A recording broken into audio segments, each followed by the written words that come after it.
When Mr. Pirzada Came to Dine by Jhumpa Lahiri. In the autumn of 1971, a man used to come to our house, bearing confections in his pocket in hopes of ascertaining the life or death of his family. His name was Mr. Pirzada, and he came from Dhaka, now the capital of Bangladesh, but then a part of Pakistan. That year, Pakistan was engaged in civil war. The eastern frontier, where Dhaka was located, was fighting for autonomy from the ruling regime in the west. In March, Dhaka had been invaded, torched, and shelled by the Pakistani army. Teachers were dragged onto streets and shot, women dragged into barracks and raped. By the end of the summer, 300,000 people were said to have died. In Dhaka, Mr. Pirzada had a 3-story home, a lectureship in botany at the university, a wife of 20 years, and 7 daughters between the ages of 6 and 16, whose names all began with the letter A.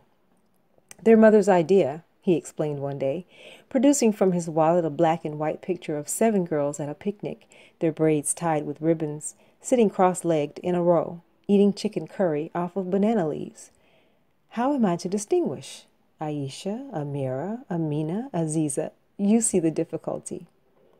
Each week, Mr. Pirzada wrote letters to his wife and sent comic books to each of his 7 daughters, but the postal system, along with most everything else in Dhaka, had collapsed, and he had not heard word of them in over 6 months.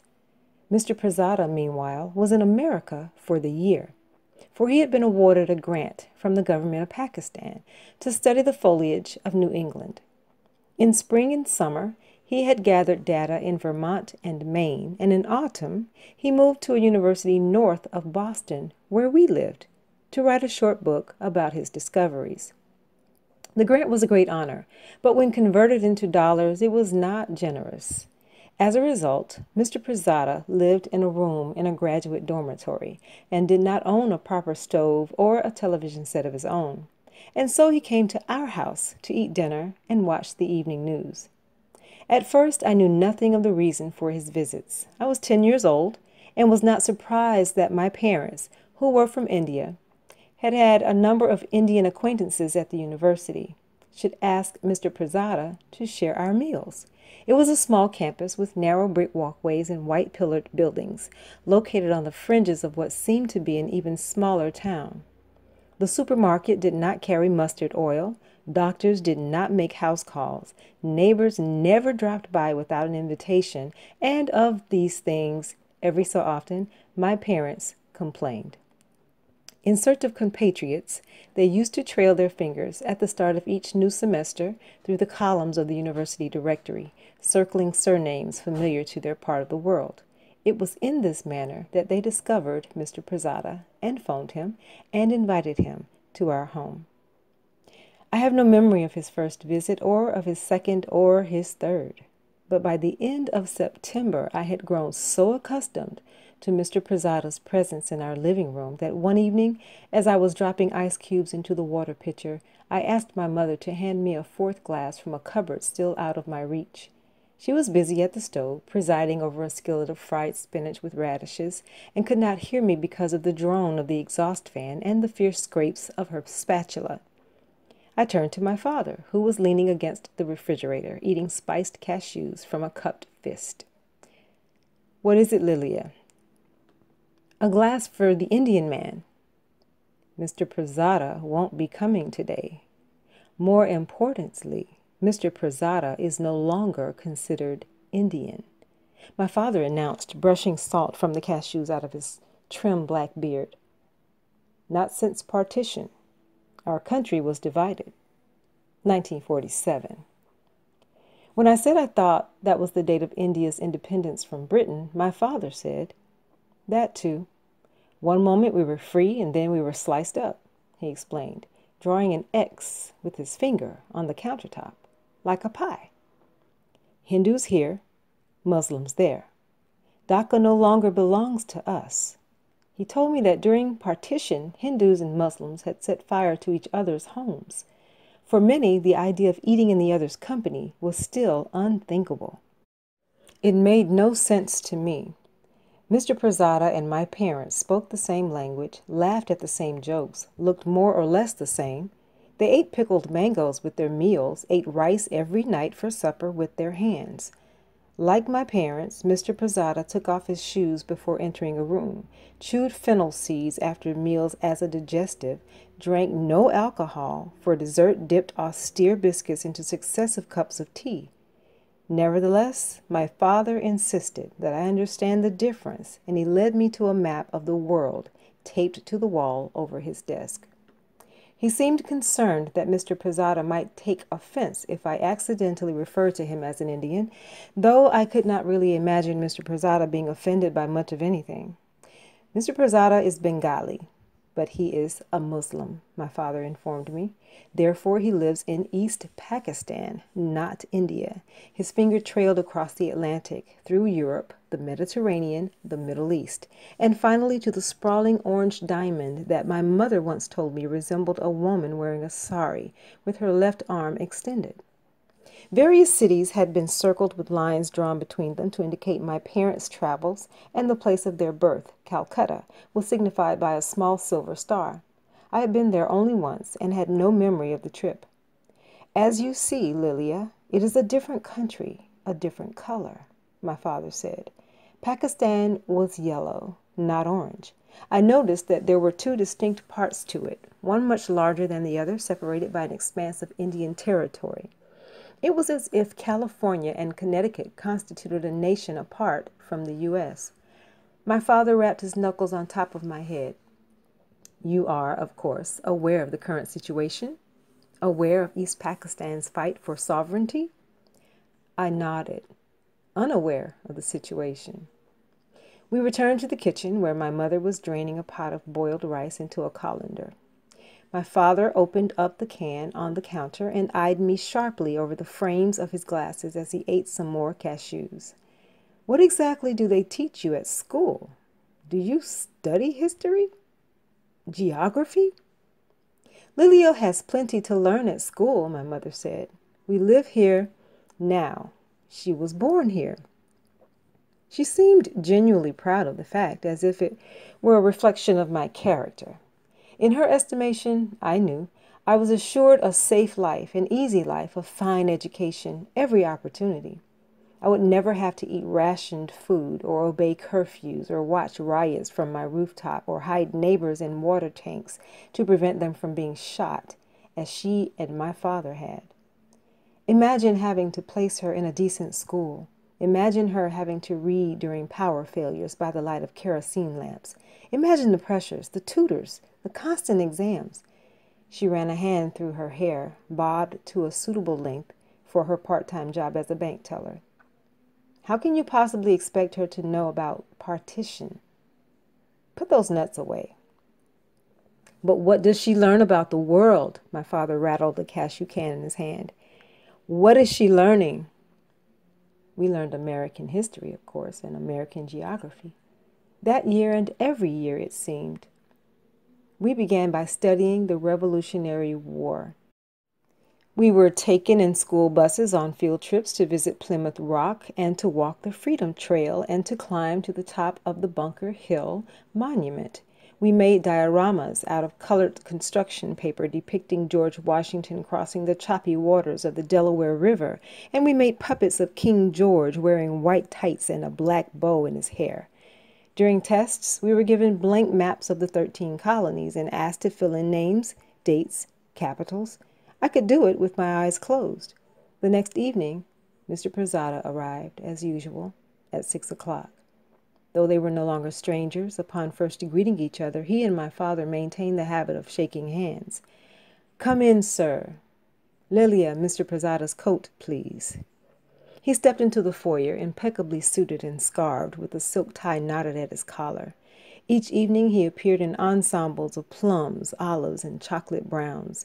He was a compact man, and though his feet were perpetually splayed and his belly slightly wide, he nevertheless maintained an efficient posture, as if balancing in either hand 2 suitcases of equal weight. His ears were insulated by tufts of graying hair that seemed to block out the unpleasant traffic of life.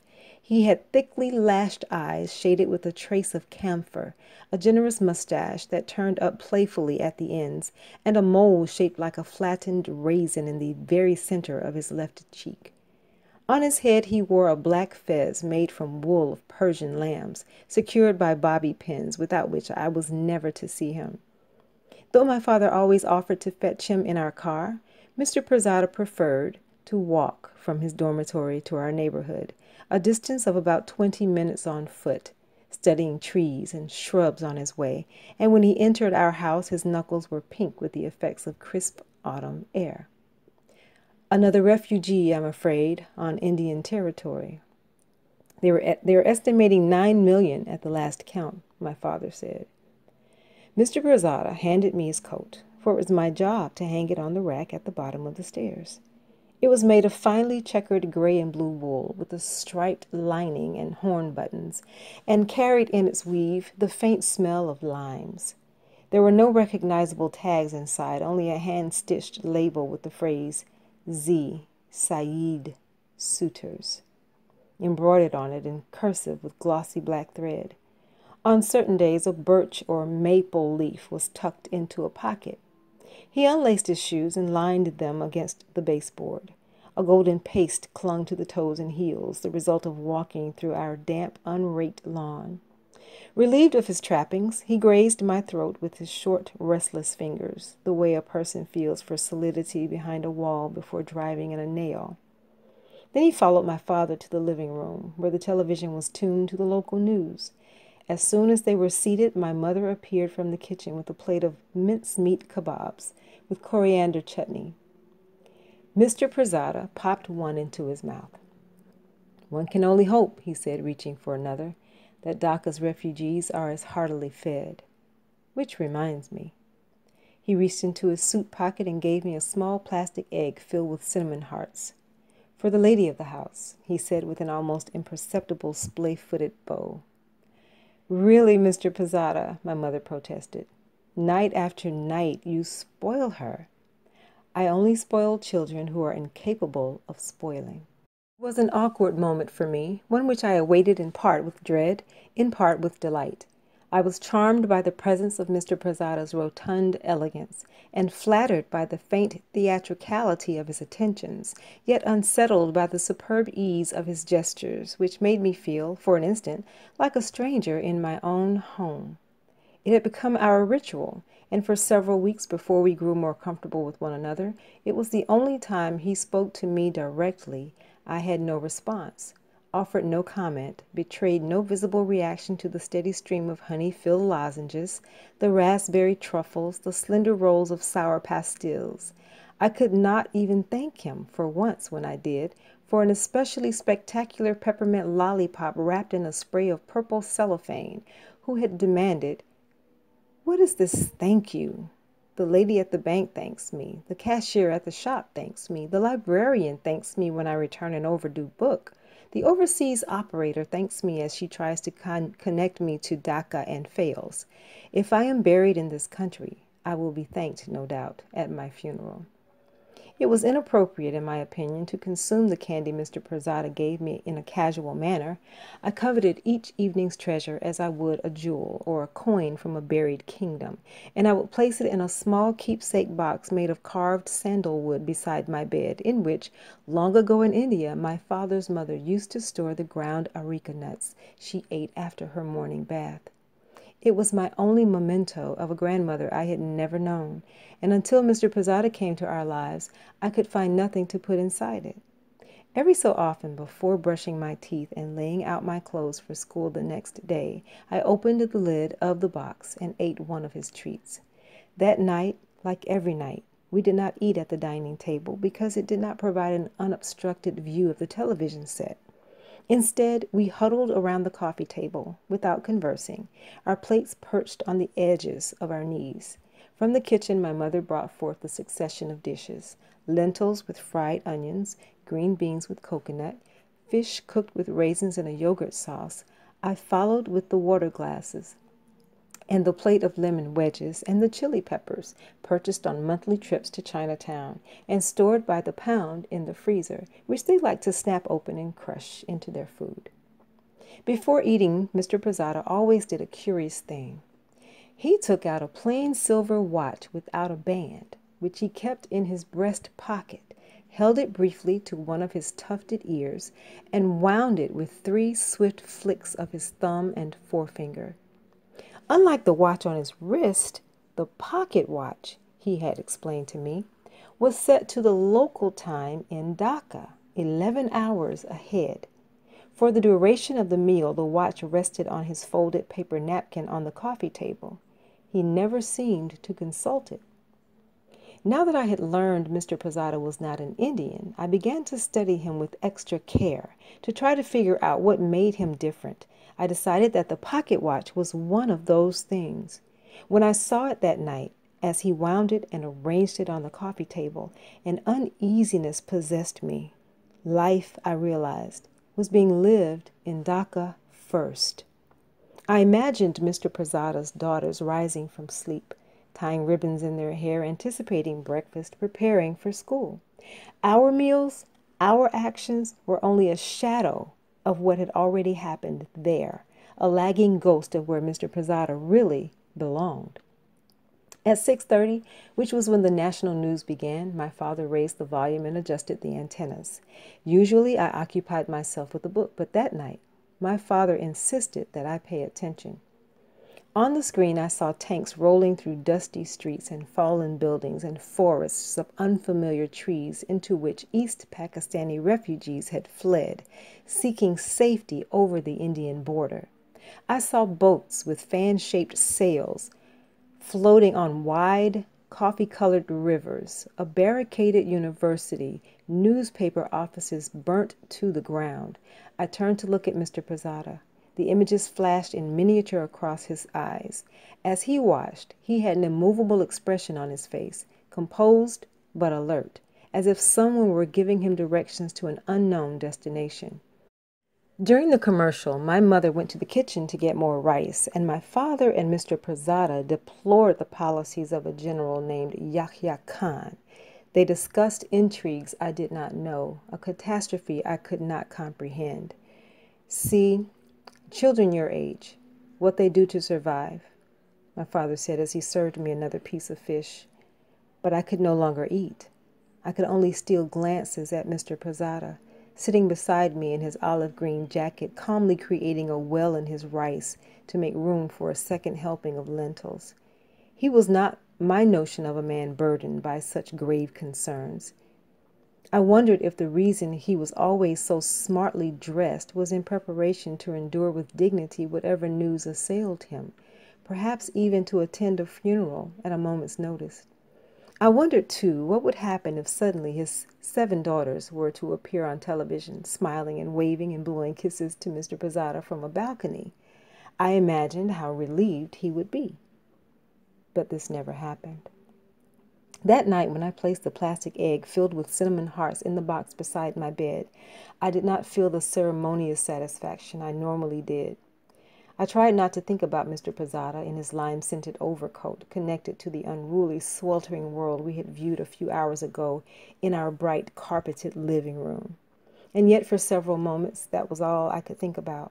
My stomach tightened as I worried whether his wife and 7 daughters were now members of the drifting, clamoring crowd that had flashed at intervals on the screen. In an effort to banish the image, I looked around my room, at the yellow canopied bed with matching flounced curtains, at framed class pictures mounted on white and violet papered walls, at the penciled inscriptions by the closet door where my father recorded my height on each of my birthdays. But the more I tried to distract myself, the more I began to convince myself that Mr. Pirzada's family was in all likelihood dead. Eventually, I took a square of white chocolate out of the box and unwrapped it, and then I did something I had never done before. I put the chocolate in my mouth, letting it soften until the last possible moment, and then as I chewed it slowly, I prayed that Mr. Pirzada's family was safe and sound. I had never prayed for anything before, had never been taught or told to, but I decided, given the circumstances, that it was something I should do. That night, when I went to the bathroom, I only pretended to brush my teeth, for I feared that I would somehow rinse the prayer out as well.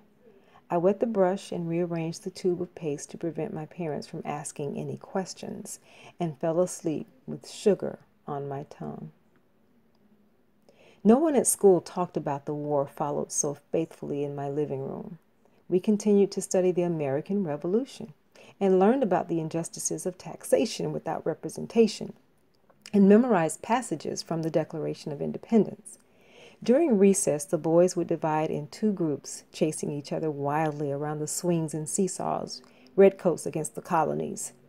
In the classroom, our teacher, Mrs. Kenyon, pointed frequently to a map that emerged like a movie screen from the top of the chalkboard, charting the route of the Mayflower or showing us the location of the Liberty Bell. Each week, two members of the class gave a report on a particular aspect of the Revolution, and so one day I was sent to the school library with my friend Dora to learn about the surrender at Yorktown. Mrs. Kenyon handed us a slip of paper with the names of 3 books to look up in the card catalog. We found them right away and sat down at a low round table to read and take notes, but I could not concentrate. I returned to the blonde wood shelves, to a section I had noticed labeled Asia. I saw books about China, India, Indonesia, Korea. Eventually, I found a book titled Pakistan, A Land and Its People. I sat on a footstool and opened the book. The laminated jacket crackled in my grip. I began turning the pages, filled with photos of rivers and rice fields and men in military uniforms. There was a chapter about Dhaka, and I began to read about its rainfall and its jute production. I was studying a population chart when Dora appeared in the aisle. "What are you doing back here?" "Mrs. Kenyon's in the library. She came to check upon us."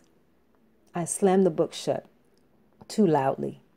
Mrs. Kenyon emerged, the aroma of her perfume filling up the tiny aisle, and lifted the book by the tip of its spine as if it were a hair clinging to my sweater. She glanced at the cover, then at me. "Is this book a part of your report, Lilia?" "No, Mrs. Kenyon." "Then I see no reason to consult it," she said, replacing it in the slim gap on the shelf. "Do you?" As the weeks passed, it grew more and more rare to see any footage from Dhaka on the news. The report came after the first set of commercials, sometimes the second. The press had been censored, removed, restricted, rerouted. Some days, many days, only a death toll was announced, prefaced by a reiteration of the general situation. More poets were executed, more villages set ablaze. In spite of it all, night after night, my parents and Mr. Pirzada enjoyed long, leisurely meals. After the television was shut off and the dishes washed and dried, they joked and told stories and dipped biscuits in their tea.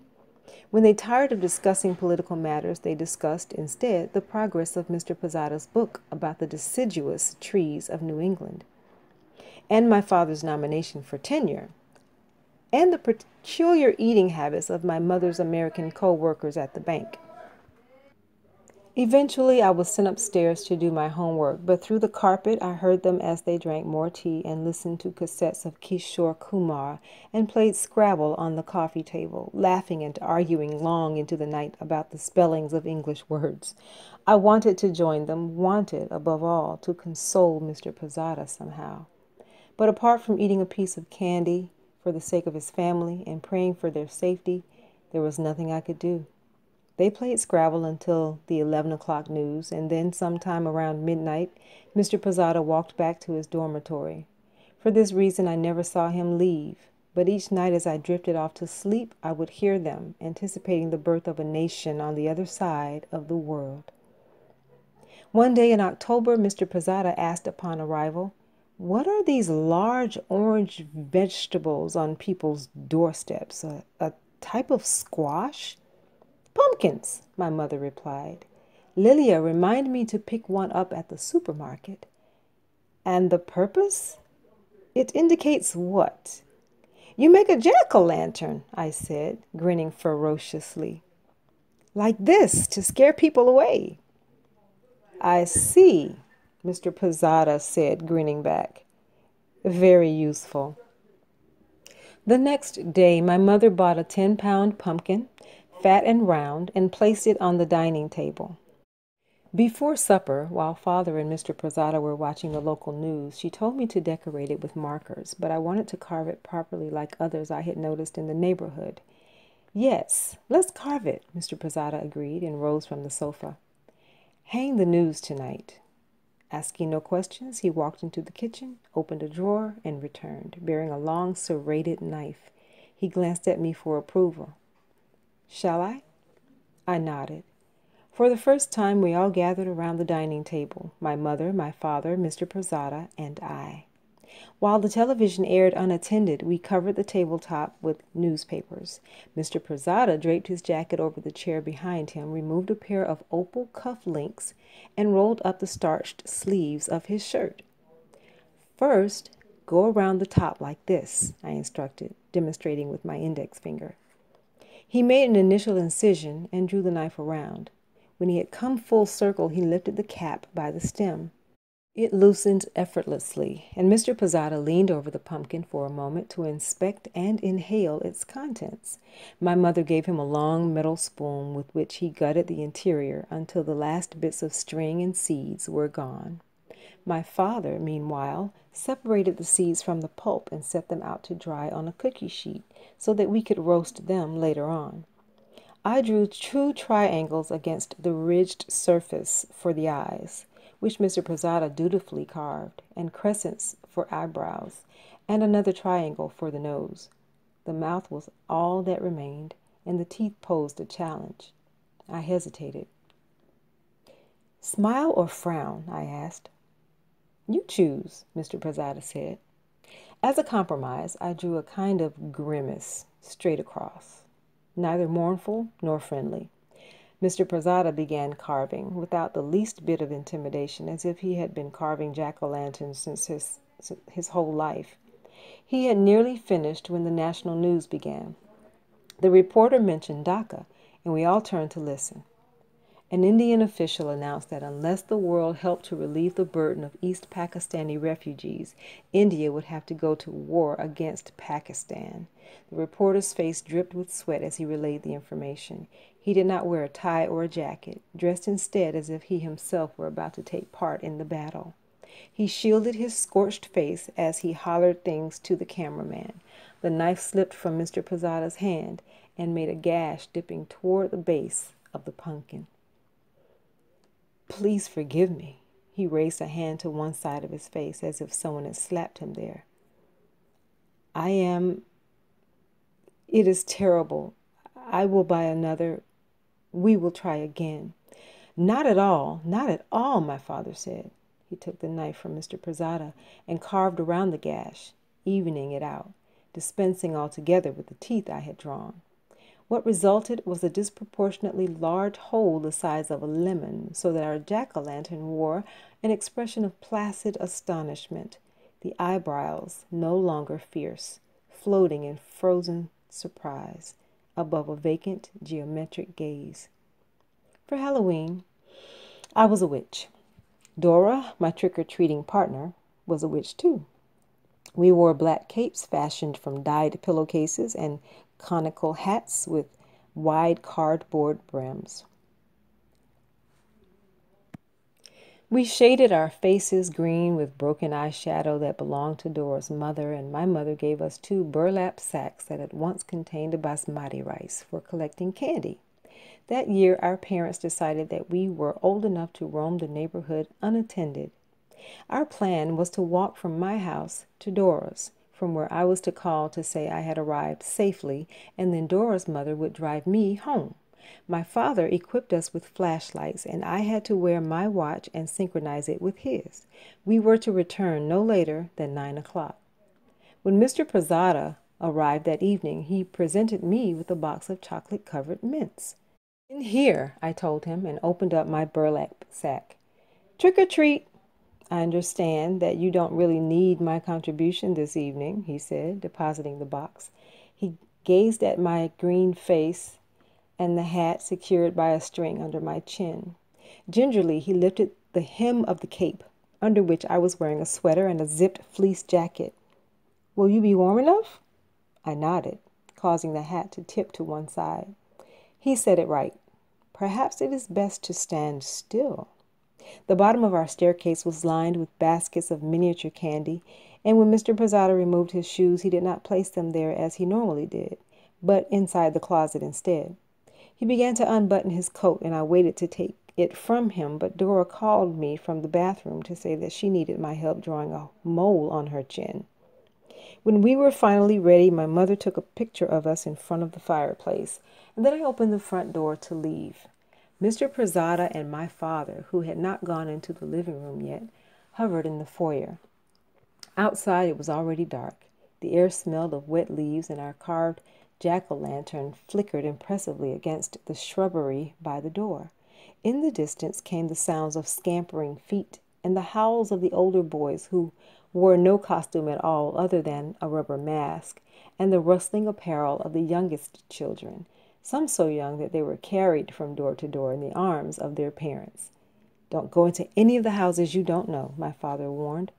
Mr. Pirzada knit his brows together. "Is there any danger?" "No, no," my mother assured him.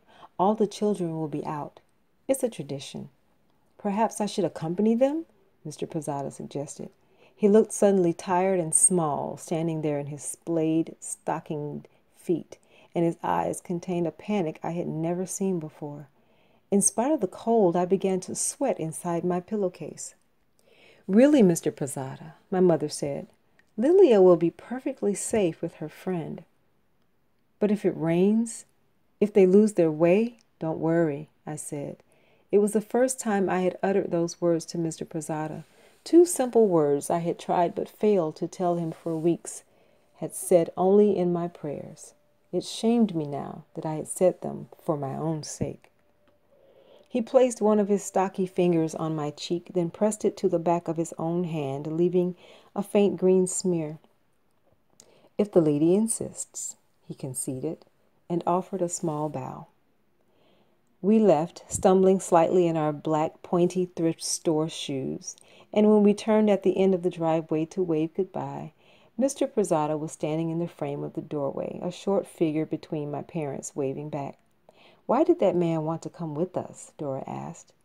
"His daughters are missing." As soon as I said it, I wished I had not. I felt that my saying it made it true, that Mr. Pirzada's daughters really were missing, and that he would never see them again. "You mean they were kidnapped?" Dora continued. "From a park or something?" "I didn't mean they were missing. I meant he misses them. They live in a different country, and he hasn't seen them in a while. That's all." We went from house to house, walking along pathways and pressing doorbells. Some people had switched off all their lights for effect, or strung rubber bats in their windows. At the McIntyres, a coffin was placed in front of the door, and Mr. McIntyre rose from it in silence, his face covered with chalk, and deposited a fistful of candy corns into our sacks. Several people told me that they had never seen an Indian witch before. Others performed the transaction without comment. As we paved our way with the parallel beams of our flashlights, we saw eggs cracked in the middle of the road and cars covered with shaving cream and toilet paper garlanding the branches of trees. By the time we reached Dora's house, our hands were chapped from carrying our bulging burlap bags, and our feet were sore and swollen. Her mother gave us bandages for our blisters and served us warm cider and caramel popcorn. She reminded me to call my parents to tell them I had arrived safely, and when I did, I could hear the television in the background. My mother did not seem particularly relieved to hear from me. When I replaced the phone on the receiver, it occurred to me that the television wasn't on at Dora's house at all. Her father was lying on the couch, reading a magazine with a glass of wine on the coffee table, and there was saxophone music playing on the stereo. After Dora and I had sorted through our plunder and counted and sampled and traded until we were satisfied, her mother drove me back to my house. I thanked her for the ride, and she waited in the driveway until I made it to the door. In the glare of her headlights, I saw that our pumpkin had been shattered, its thick shell strewn in chunks across the grass. I felt the sting of tears in my eyes and a sudden pain in my throat, as if it had been stuffed with the sharp, tiny pebbles that crunched with each step under my aching feet. I opened the door, expecting the three of them to be standing in the foyer, waiting to receive me and to grieve for our ruined pumpkin, but there was no one. In the living room, Mr. Pirzada, my father and mother, were sitting side by side on the sofa. The television was turned off, and Mr. Pirzada had his head in his hands. What they heard that evening, and for many evenings after that, was that India and Pakistan were drawing closer and closer to war. Troops from both sides lined the border, and Dhaka was insisting on nothing short of independence. The war was to be waged on East Pakistani soil. The United States was siding with West Pakistan, the Soviet Union with India, and what was soon to be Bangladesh. War was declared officially on December 4th, and 12 days later, the Pakistani army, weakened by having to fight 3,000 miles from their source of supplies, surrendered in Dhaka. All of these facts I know only now, for they are available to me in any history book, in any library. But then it remained, for the most part, a remote mystery with haphazard clues. What I remember during those 12 days of the war was that my father no longer asked me to watch the news with them, and that Mr. Pirzada stopped bringing me candy, and that my mother refused to serve anything other than boiled eggs with rice for dinner. I remember some nights helping my mother spread a sheet and blankets on the couch so that Mr. Pirzada could sleep there, and high-pitched voices hollering in the middle of the night when my parents called our relatives in Calcutta to learn more details about the situation. Most of all, I remember the three of them operating during that time as if they were a single person, sharing a single meal, a single body, a single silence, and a single fear. In January, Mr. Pirzada flew back to his three-story home in Dhaka to discover what was left of it. We did not see much of him in those final weeks of the year. He was busy finishing his manuscript, and we went to Philadelphia to spend Christmas with friends of my parents. Just as I have no memory of his first visit, I have no memory of his last. My father drove him to the airport one afternoon while I was at school. For a long time, we did not hear from him. Our evenings went on as usual, with dinners in front of the news. The only difference was that Mr. Pirzada and his extra watch were not there to accompany us.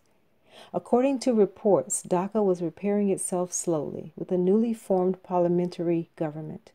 The new leader, Sheikh Mujib Rahman, recently released from prison, asked countries for building materials to replace more than 1 million houses that had been destroyed in the war. Countless refugees returned from India, greeted, we learned, by unemployment and the threat of famine. Every now and then, I studied the map above my father's desk and pictured Mr. Pirzada on that small patch of yellow, perspiring heavily, I imagined, in one of his suits, searching for his family. Of course, the map was outdated by then. Finally, several months later, we received a card from Mr. Pirzada commemorating the Muslim New Year, along with a short letter. He was reunited, he wrote, with his wife and children. All were well, having survived the events of the past year at an estate belonging to his wife's grandparents in the mountains of Shillong. His 7 daughters were a bit taller, he wrote, but otherwise they were the same, and he still could not keep their names in order. At the end of the letter, he thanked us for our hospitality, adding that although he now understood the meaning of the words "thank you," they still were not adequate to express his gratitude. To celebrate the good news, my mother prepared a special dinner that evening, and when we sat down to eat at the coffee table, we toasted our water glasses, but I did not feel like celebrating. Though I had not seen him for months, it was only then that I felt Mr. Pirzada's absence. It was only then, raising my water glass in his name, that I knew what it meant to miss someone who was so many miles and hours away, just as he had missed his wife and daughters for so many months. He had no reason to return to us, and my parents predicted, correctly, that we would never see him again. Since January, each night before bed, I had continued to eat, for the sake of Mr. Pirzada's family, a piece of candy I had saved from Halloween. That night, there was no need to. Eventually, I threw them away.